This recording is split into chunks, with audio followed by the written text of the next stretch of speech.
It was 10 years ago that an abandoned domestic rabbit was rescued from an auto dealership parking lot on Upper Peach Street.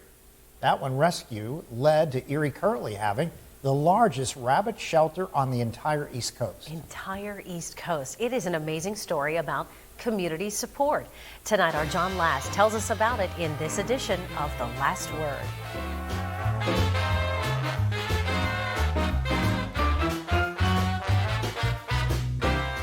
I'm always interested in the results of the Erie Gives campaign.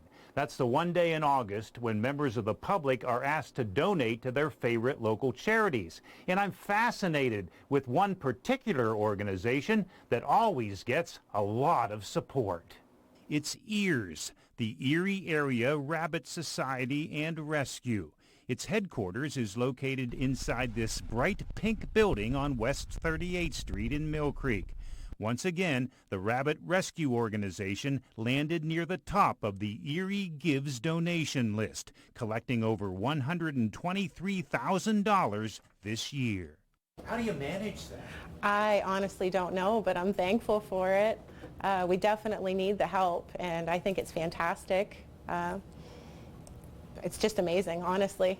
Ron Steger is also thankful. He, along with a woman named Linda Jones, were the two people who rescued that abandoned rabbit from the used car lot in 2012. He and Linda decided then and there that a rabbit shelter was needed in Erie. They founded EARS just a few months after that first rescue. Nobody was really focusing on rabbits. Rabbits are the third most adopted and the third most surrendered pet. So the need was definitely there. There's 100 bunnies currently being cared for at the shelter. All of them were rescued after being abandoned somewhere, or the owners surrendered them to the shelter after realizing they did not want them anymore. All of the bunnies are now up for adoption to people who would never consider rabbits as a throwaway pet.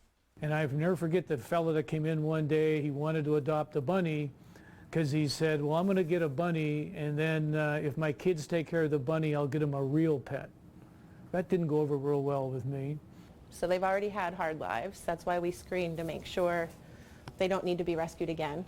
The donations collected by the shelter are needed to pay for vet bills. Each bunny is spayed or neutered and gets vaccinations and boosters.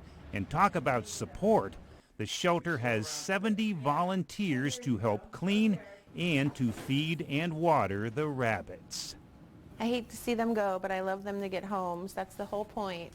With the last word at the EARS shelter in Mill Creek, John Last, Erie News Now. I wonder if he went home with that rabbit. Knowing him, he probably did. Wow, that rabbit really took to him. You know, every Wednesday is Public Adoption Day at the shelter. It's open from 5 to 7 p.m. on those days. And if you cannot adopt, you may want to sponsor a bunny. For more information on the sponsorship, just go to our website, erienewsnow.com.